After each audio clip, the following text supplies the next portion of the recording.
Je vous salue tous dans le précieux nom de notre Seigneur et Sauveur Jésus-Christ. Ma joie est grande, comme d'habitude, bien-aimé, à chaque fois que le Seigneur m'accorde le temps de pouvoir partager sa parole avec mes bien-aimés que vous êtes. Ma joie est grande et j'espère que c'est le cas pour vous aussi.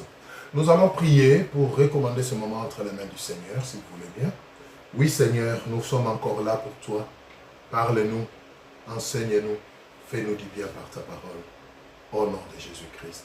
Amen. Nous voulons parler d'un thème important que nous intitulons, un thème un peu atypique, c'est vrai, mais ça vaut la peine, c'est ce que le Seigneur nous a mis à cœur pour cette fois-ci. Nous l'intitulons comme suit, l'enfer existe. L'enfer existe. Voilà notre thème que nous allons rapidement partager aujourd'hui avec l'aide du Saint-Esprit. Oui, bien-aimés dans le Seigneur, c'est une expression que vous avez déjà entendue, c'est un terme que vous connaissez, l'enfer. Mais contrairement à ce que d'aucuns pensent, l'enfer n'est pas une légende. Il est important, bien-aimés, et c'est ce que le Seigneur me met à cœur de partager avec nous tous aujourd'hui. L'enfer, bien-aimés, contrairement à ce que beaucoup croient, contrairement à ceux en qui le diable a mis cette pensée que c'est de n'importe quoi. Bien-aimés, sachez que l'enfer existe bel et bien. Il est bel et bien une réalité. Sinon, la parole de Dieu n'aurait pas fait mention de son existence. Souvenez-vous que tout ce que les Écritures mentionnent, bien-aimés, ce n'est pas en vain. Ce n'est pas en vain. L'enfer existe.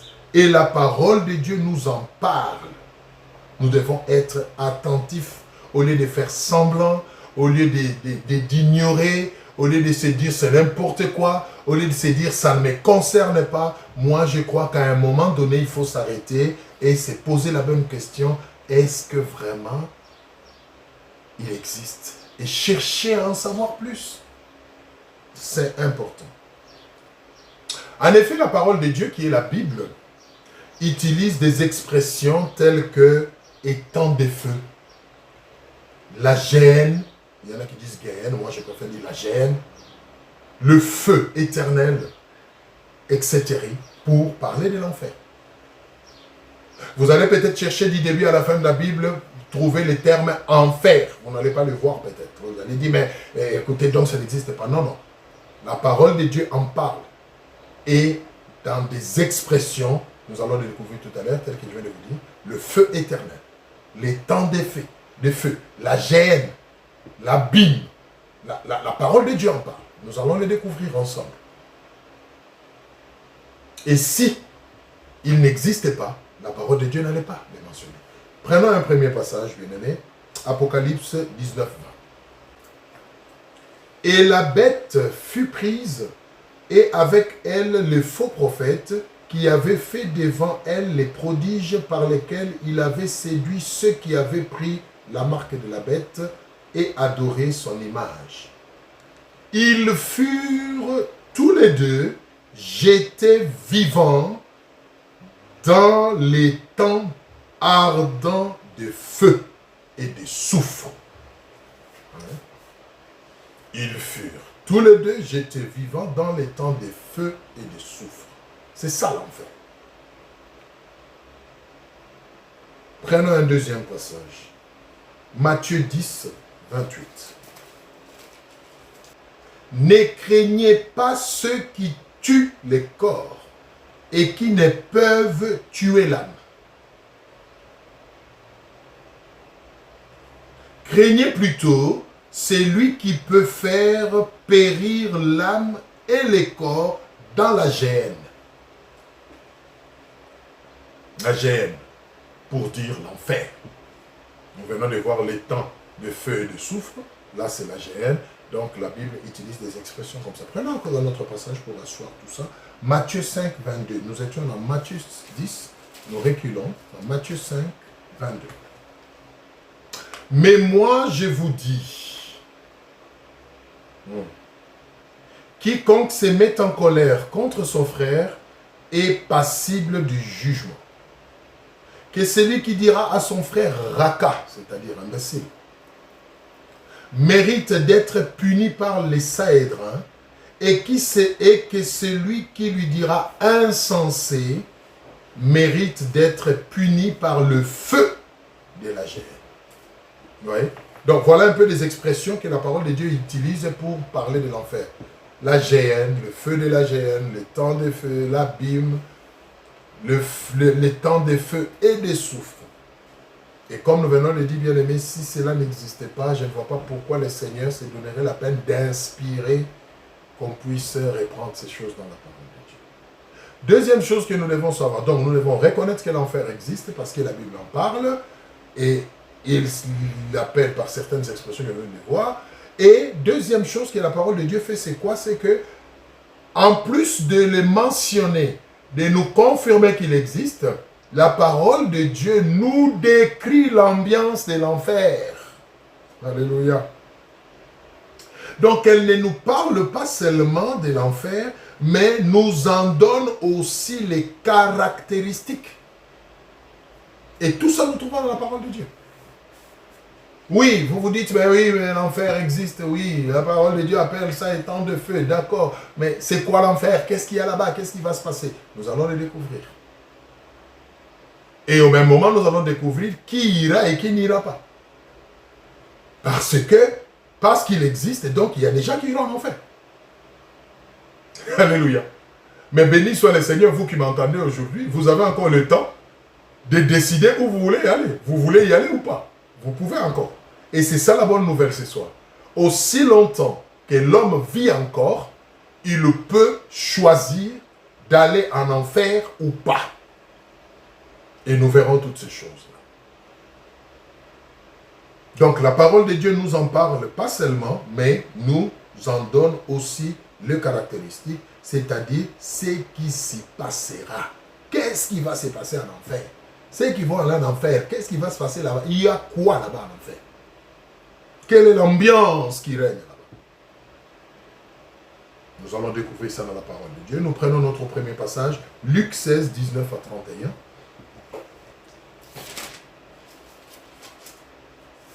Luc 16, 19 à 31. N'écoutez pas tous ces gens qui vous disent après la mort il n'y a rien, après la mort tout s'arrête. Bien aimé, c'est faux. Après la mort rien ne s'arrête. Après la mort les choses continuent, mais dans des orientations soit en enfer ou soit dans l'éternité avec le Seigneur. Alors Luc 16, 19 à 31, je vous laisse trouver. Luc 16. Voilà, 19 à 31. J'espère que vous avez trouvé, nous allons lire. Luc 16, 19 à 31. La Bible dit ceci. Suivez. Oh, j'aime bien cette description, vous savez. Il y avait un homme riche qui était vêtu de pourpre et de fin lin et qui chaque jour menait joyeuse et brillante vie. Un pauvre nommé Lazare était couché à sa porte, couvert d'ulcères, et désirait de se rassasier des miettes qui tombaient de la table du riche. Et même le chien venait encore lécher ses ulcères. Le pauvre mourut, et il fut porté par les anges dans les seins d'Abraham. Le riche mourut aussi, et il fut enseveli. Dans le séjour des morts, il leva les yeux, et tandis qu'il était en proie au tourment, il vit de loin Abraham et Lazare dans son sein. Il s'écria, « Père Abraham, aie pitié de moi, et envoie Lazare pour qu'il trempe le bout de son doigt dans l'eau et me rafraîchisse la langue, car je souffre cruellement dans cette flamme. » Nous venons de parler, de voir dans les passages précédents que la parole de Dieu utilise des expressions comme étang de feu, comme l'abîme, comme la géhenne de feu pour exprimer, pour mentionner l'enfer. Et ici, la parole de Dieu nous donne une illustration de la part du Seigneur Jésus-Christ lui-même qui explique justement pour illustrer, pour montrer que l'enfer existe et décrire l'ambiance qui s'y passe. On nous parle du riche et du pauvre Lazare. Tous les deux sont morts. Et là, j'aimerais ouvrir une parenthèse, bien-aimé. Les dénominateurs communs à nous tous, c'est la mort. Riche, pauvre, grand, petit, connu, inconnu, géant, court, gros, petit. Notre dénominateur commun à tous, c'est la mort. Nous mourrons tous. Alléluia. Sans compte en banque ou avec compte en banque blindé, bien aimé, notre dénominateur commun, ce qui nous unit tous, c'est la mort. Nous mourrons tous. Mais la différence va se faire justement après la mort. Parce que les uns iront dans les seins d'Abraham, c'est-à-dire dans l'éternité, au paradis, et d'autres iront en enfer. Il n'y aura que deux issues. Et on nous décrit ici pour ce cas, Lazare, le pauvre, est allé dans les seins d'Abraham, et le riche est allé en enfer, qui est exprimé ici. Écoutez ce terme à lui-même qui est en train de vivre ça. Il dit, nous venons de le lire, au verset 24, « Il s'écria, Père Abraham, aie pitié de moi, et envoie Lazare pour qu'il trempe le bout de son doigt dans l'eau et me rafraîchisse la langue, car je souffre cruellement dans cette flamme. » Donc il était dans le feu, assoiffé, il souffrait, mais il ne mourait plus parce qu'il était déjà mort. Voilà les caractéristiques de l'enfer. C'est une flamme. On est dans le feu. On brûle, mon maître. Parce qu'on est déjà mort, en fait. On a soif. On ne meurt pas de soif, parce qu'on est déjà mort. Mais on ressent la douleur. On ressent tout ce besoin, mais on ne peut pas les combler. Et cela attise la douleur. Et le riche est en train de supplier Abraham. Il dit, mais je vois le pauvre Lazare, avec qui on était sur la terre, à côté de toi. Est-ce que tu ne peux pas l'envoyer, qu'il trempe ne fût-ce que le bout de son doigt dans l'eau et qu'il pose ça sur ma langue, parce que je souffre cruellement. En enfer, on souffre parce que c'est une flamme, c'est le feu, bien-aimé. C'est pas intéressant d'y aller. Écoutez la réponse du Père Abraham et qui va nous aider déjà à comprendre qui peut aller en enfer ou pas et quoi faire pour ne pas y aller. Le verset 25. Abraham répondit, « Mon enfant, souviens-toi que tu as reçu tes biens pendant ta vie et que Lazare a eu le mot pendant la sienne. Maintenant, il est ici consolé. Et toi, tu souffres. D'ailleurs, il y a entre nous et vous un grand abîme, afin que ceux qui voudraient passer d'ici vers vous ou de là vers nous ne puissent le faire. Bien aimé, il y a une grande séparation entre le sein d'Abraham, qui est l'éternité, qui est le paradis, et l'enfer, là où il y a le méchant. Et au milieu, tel qu'on nous le décrit, il y a un grand creux. De manière à ce qu'on ne peut pas passer d'un côté à l'autre ou de l'autre d'un côté. Impossible. Impossible. Impossible. 27. Écoutez maintenant ce qui devient intéressant pour nous parce que nous vivons encore.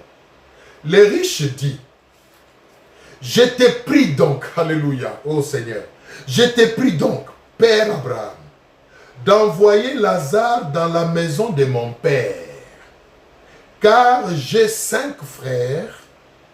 C'est pour qu'il leur atteste ces choses. Bien-aimés dans le Seigneur, pour qu'il leur atteste ces choses, c'est-à-dire qu'il leur confirme que l'enfer existe et qu'il n'est pas intéressant de s'y retrouver.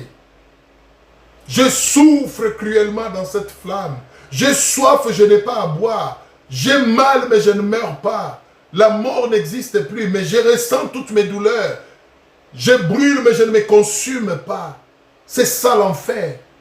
Et le riche supplie Abraham, il dit, écoute, j'ai encore mes 5 frères qui vivent sur la terre. S'il te plaît, dépêche Lazare, qu'il leur dise, qu'il leur confirme, qu'il ne se fasse pas d'illusions. L'enfer est vrai, j'y suis, je le vis. Qu'il leur dise de ne pas s'entêter. L'enfer est une réalité. Qu'ils fassent tout pour ne pas me rejoindre ici.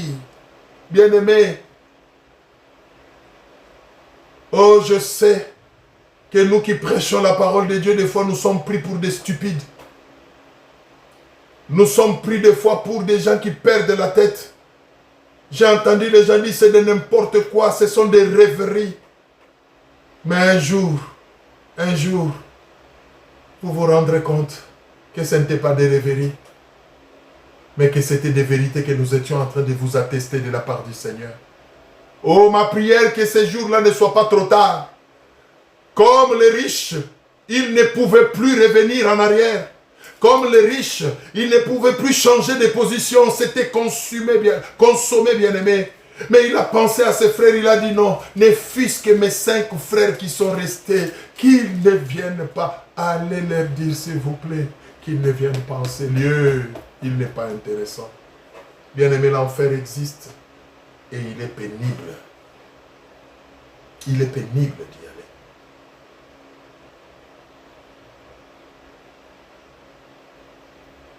C'est parce que vous êtes peut-être encore en bonne santé. C'est parce que peut-être tout marche bien pour vous. Belle carrière, belle famille, belle femme, bel homme, 2 enfants, roule carrosse, villa. On se dit, ouh, je suis et j'y reste. Bien aimé, ce ne sont que des illusions. Posez-vous la question. Tous ceux qui ont eu toutes ces choses avant vous, où sont-ils aujourd'hui? Il y a des gens qui ont eu de belles carrières avant vous. Il y a des gens qui ont eu de belles femmes. Il y a des gens qui ont eu des beaux maris, qui ont fait des beaux enfants. Il y a des gens qui ont voyagé dans le monde, qui ont donné à leur cœur tout ce qu'ils voulaient. C'est comme les riches viennent de nous décrire. Il avait tout, il avait tout. Il ne pouvait pas penser à ce qu'il attendait, bien-aimé. Mais un jour,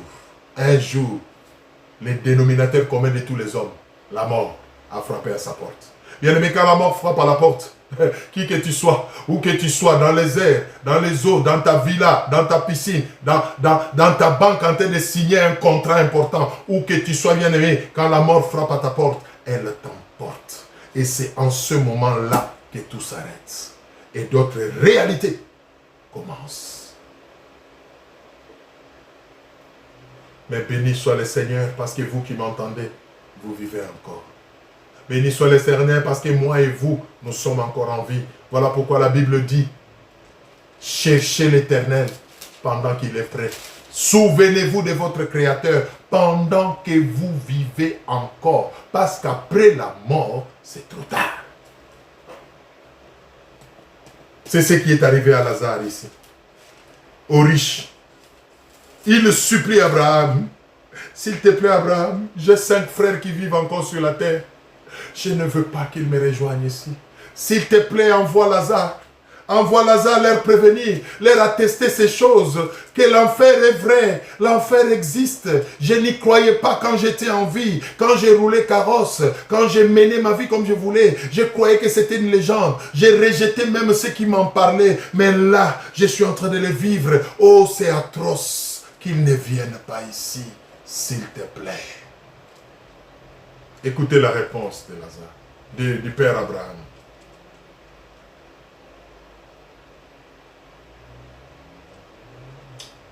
Le verset 27. Les riches disent, je t'ai pris donc, père Abraham, d'envoyer Lazare dans la maison de mon père, car j'ai 5 frères. C'est pour qu'il leur atteste ces choses, afin qu'ils ne viennent pas aussi dans ces lieux de tourment. L'enfer est un lieu de tourment. Écoutez la réponse d'Abraham. Abraham répondit, ils ont Moïse et les prophètes, c'est-à-dire la parole de Dieu. Aujourd'hui, la parole de Dieu. Qu'ils les écoutent. Et il dit, non, Père Abraham. Bien aimé, les riches insistent. Il dit, non, Père Abraham.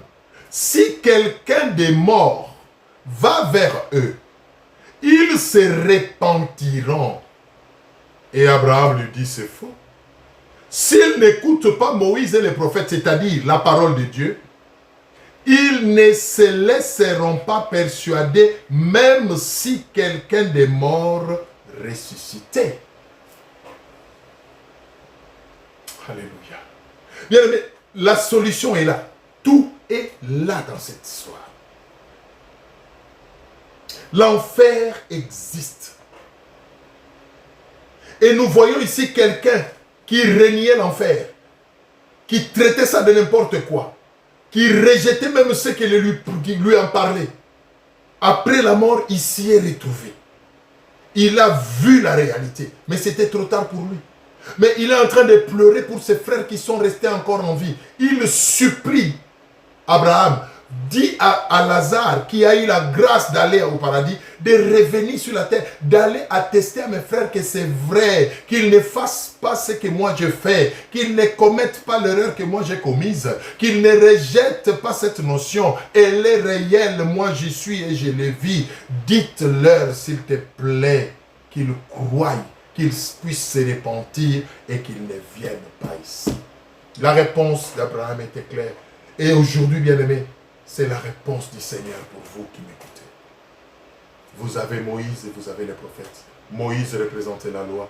Les prophètes représentaient les prophéties, bien sûr, les prédictions. Mais les deux représentaient quoi? La préfiguration des choses à venir qui est Jésus-Christ, l'accomplissement de tout. Aujourd'hui, bien-aimés, si je dois paraphraser la parole de Dieu, nous avons Jésus-Christ qui nous a laissé sa parole. Bien-aimés dans le Seigneur, écoutez la parole de Dieu. Acceptez Jésus-Christ comme Seigneur et Sauveur. C'est le seul moyen pour échapper à l'enfer. Donnez sa vie à Jésus. La Bible dit, alléluia, à tous ceux qui l'ont reçu, il a donné le pouvoir de devenir enfant de Dieu. La Bible dit aujourd'hui, si tu entends sa voix, n'en déçois pas ton cœur. La Bible dit, si tu confesses de ta bouche que Jésus-Christ est Seigneur, et si tu crois dans ton cœur que Dieu l'a ressuscité des morts, tu seras sauvé. Bien-aimé, le seul moyen pour échapper à l'enfer, ce n'est pas qu'un mort revienne à la vie pour nous l'annoncer. Ce n'est pas ça. C'est ce qu'Abraham a dit. Non, la parole de Dieu est là. Écoutez la parole de Dieu. Obéissez à la parole de Dieu. Souscrivez à la parole de Dieu. Alors vous allez échapper à l'enfer. Et ce qui est intéressant, il n'y a pas de profil, il n'y a pas de critères, il n'y a pas de conditions, il n'y a pas un chèque à payer, à donner avant. Il n'y a rien, c'est gratuit. Le salut est gratuit, bien-aimé. Le salut en Jésus est gratuit. Et c'est maintenant qu'il faut le faire. N'attendez pas être cloué dans un lit d'hôpital. Peut-être que vous n'aurez plus la force de le faire. N'attendez pas être mort pour qu'on vienne prier pendant votre deuil, pour qu'on amène votre corps dans l'église. Bien-aimé, c'est de n'importe quoi, ce n'est pas biblique. C'est maintenant que vous vivez, que vous devez lever l'option, prendre la décision d'échapper à l'enfer. De toutes les façons, moi je sais que quand je mourrai, j'ai même déjà souscrit, ma tombe est déjà préparée, le prêtre viendra célébrer la messe, le pasteur viendra dire un sermon, on priera sur mon cas. Bien-aimé, n'importe quoi. Je suis désolé de vous. N'importe quoi. Tout ce qui se fait autour d'un cadavre, ça ne lui profite plus. Vous êtes parti. Alléluia. La preuve en est que vous n'êtes pas là, c'est votre corps qui va pourrir, qui est là. Votre esprit est déjà parti. On va jeter de l'encens sur mon cercueil. Tous mes péchés seront expiés. N'importe quoi. C'est maintenant. Alléluia. Maintenant que vous entendez cette parole, n'endurcissez pas votre cœur. Maintenant. Ne dites même pas demain, parce que demain, vous ne savez pas de quoi il sera fait. Maintenant, là, prenez la décision, bien-aimé. Acceptez Jésus-Christ. Échappez à l'enfer. C'est très important. L'enfer existe. Et ceux qui vont y aller, c'est ceux qui auront rejeté la grâce du salut en Jésus-Christ. C'est ceux qui auront refusé d'accepter Jésus. C'est ceux qui auront méprisé la grâce en rejetant la bonne nouvelle. C'est ceux qui auront enfermé, refusé, enfermé leur cœur à la grâce de Dieu. C'est beau de dire c'est n'importe quoi. Ce sont des stupidités. Que Dieu vous pardonne et vous touche là où vous êtes. La vie sur terre va s'arrêter un jour. Regarde autour de toi combien de personnes partent. Tu as certainement déjà perdu des êtres chers, n'est-ce pas? Soit un parent, soit un ami. Est-ce que tu t'es déjà arrêté et posé la question de savoir où est-ce qu'il est parti? Les gens se consolent en disant ils sont partis. Oui, mais c'est fini. Quand on meurt, il n'y a rien, ça s'arrête. Bien aimé, ça ne s'arrête pas. Des choses beaucoup plus profondes et éternelles commencent. Et c'est maintenant qu'il faut lever l'option. Où voulez-vous passer votre éternité? Dans la présence de Dieu ou en enfer? Dans les seins d'Abraham comme les pauvres Lazare ou dans la flamme des tourments comme les riches? C'est maintenant que la carte se joue, bien-aimé. Maintenant. La messe de Requiem, c'est de n'importe quoi. Je suis désolé de le dire, ce n'est pas biblique. Toute célébration pendant un deuil, c'est de n'importe quoi. Si c'est focalisé vers les morts, c'est n'importe quoi. Ça m'arrive de prêcher dans des funérailles. Ça m'arrive de célébrer un culte lors d'un deuil. Mais pas pour m'adresser à celui qui est mort, mais à nous qui vivons encore, pour que nous puissions réaliser qu'un jour, nous aussi, nous allons mourir comme lui, et que nous avons encore la grâce de vivre pour remettre les choses en place, pour mettre les choses en ordre avec le Seigneur. Voilà l'objet d'un culte pendant un deuil. On ne s'adresse pas à la personne qui est morte, on s'adresse à ceux qui vivent encore, leur rappelant la finalité, les dénominateurs communs de tout le monde, parce que c'est lui qui est couché là devant nous, a eu des projets, a eu à manger, a eu à travailler, a eu à investir comme nous, mais là tout est fini, bien-aimés. Nous aussi, nous finirons comme ça un jour, alors, parce que nous avons la grâce de vivre encore. Changeons de vie. Voilà les messages lors d'un deuil. Ce n'est pas, ô Seigneur, aie pitié de notre frère, reçois-les, il les recevra où? Reçois-les dans ton amour. Quel amour? L'amour de Dieu se manifeste tant que nous vivons encore. Quand on meurt, c'est fini. On ne parle plus d'amour de Dieu. L'amour de Dieu, c'est maintenant que nous entendons sa parole. Qu'est-ce que nous en faisons? Seigneur, pardonne le péché de notre frère. Il a fait beaucoup d'œuvres pendant sa vie. N'importe quoi. N'importe quoi. Je n'ai jamais vu dans un deuil où on dit, oh Seigneur, il a été un brigand cet homme. Il mérite d'aller en enfer. Non. Tout le monde devient saint quand il meurt. Même un meurtrier qui est mort en prison en plus. Mais on amène le corps à l'église. Oh Seigneur, ton serviteur, il a servi Dieu en quoi? Dans les crimes, dans les vols? Ne soyons pas hypocrites. Appliquons la parole de Dieu. Ne venons pas faire des choses que nous reconnaissons au fond de nous que c'est de n'importe quoi devant les gens. Nous trompons qui? Tout le monde sait que de ta vie tu étais un adultère, un menteur, un tueur. Mais on vient célébrer la messe en disant, oh l'enfant de Dieu, que son âme repose en paix. Quelle paix? Il n'y aura pas de paix. Les riches n'étaient pas en paix. Il dit, je suis en train de souffrir ici, je suis dans des tourments, je souffre cruellement. Il n'était pas en paix. Il n'était pas en paix. Bien aimé, la paix se décide maintenant. Vous voulez être en paix après votre mort. Vous voulez échapper à l'enfer. Maintenant, prenez la décision. Après votre mort, c'est fini.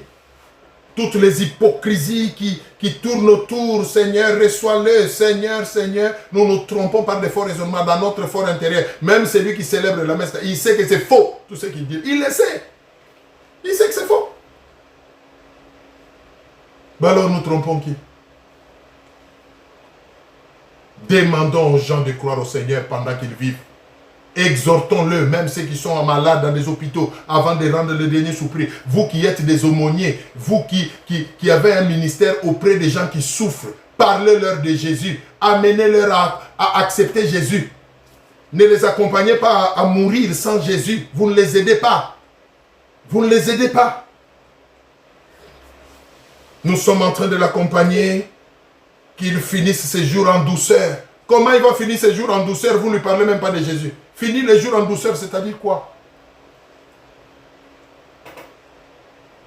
Alléluia.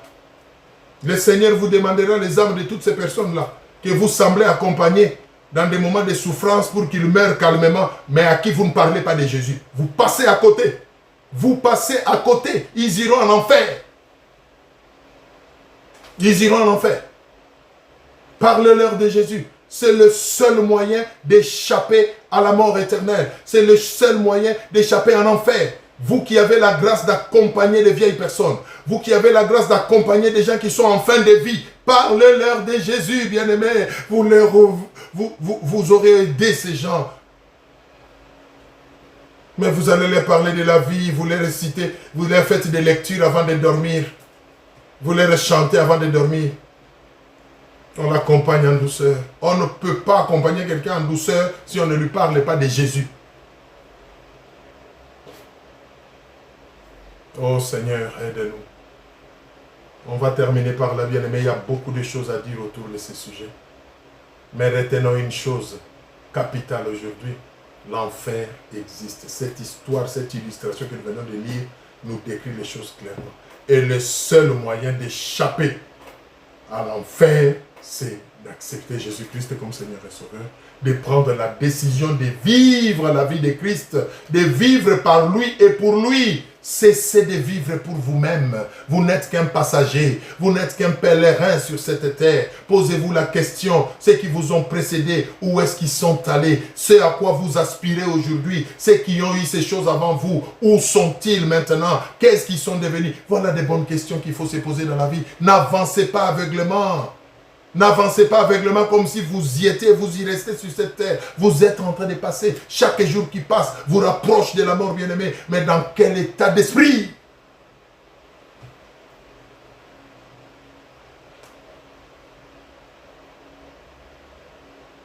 Que le Seigneur vous aide. L'enfer n'est pas une légende. Vous qui êtes encore jeunes, qui vous dites c'est n'importe quoi, j'ai tous les temps. Ne vous en faites pas, les jeunes aussi meurent. Je penserai peut-être à ces choses dans la quarantaine, cinquantaine, j'aurais déjà fait l'essentiel et puis je verrai. C'est comme si les temps appartenaient. Il y en a qui ont dit ces choses-là les matins, les soirs, ils sont partis. Que Dieu nous aide. L'enfer est une réalité. Mais on peut décider, choisir de ne pas y aller, comme nous venons de le lire. Et la solution, c'est d'écouter la parole de Dieu. Jésus-Christ. Il a dit, je suis le chemin, la vérité et la vie. Alléluia. Venez à Jésus. Nous allons prier. Je ne lance qu'un seul appel ce soir. Vous qui n'avez pas encore accepté Jésus-Christ comme Seigneur et Sauveur, je vous prie là où vous êtes. Ne résistez pas. Je sais qu'il y a un combat entre vous. Vous êtes en train de vous dire, vous sentez quelque chose, vous dites, c'est vrai ce qu'il dit. D'autres qui vous disent, n'importe quoi. Bien aimé, c'est vrai. C'est vrai, ne vous retrouvez pas dans la situation du riche. C'était trop tard. Maintenant là, inclinez votre tête. S'il vous plaît, répétez cette prière après moi. Et vous serez sauvés. Ô Seigneur Jésus, j'ai entendu ta parole. Et je crois aujourd'hui que l'enfer existe. Mais ce n'est pas ta volonté que je m'y retrouve. J'ai choisi de passer mon éternité avec toi. Pardonne mes péchés. Viens dans ma vie. Sois mon sauveur et mon Seigneur. Et à partir d'aujourd'hui, conduis-moi dans tes voies. Merci Jésus, parce que je t'appartiens, parce que je te verrai ces jours-là. Amen. Voilà, bien-aimés dans le Seigneur, nous venons de terminer notre partage, notre enseignement. Je vous en supplie vraiment, vous qui n'êtes pas encore convaincus, que le Saint-Esprit lui-même vous convainc, bien-aimés, tout s'arrêtera un jour. Mais vous avez encore tout le temps, aussi longtemps que le souffle de vie est en vous. Or, vous ne savez pas quand est-ce que ce souffle va vous quitter. Je vous exhorte vivement, ne dormez pas cette nuit. Invitez Jésus. Même seul dans votre chambre, parlez-lui, il est là, il vous écoute. Dites-lui, viens, prends la place qu'il faut dans ma vie. Que le Seigneur vous bénisse. Je vous dis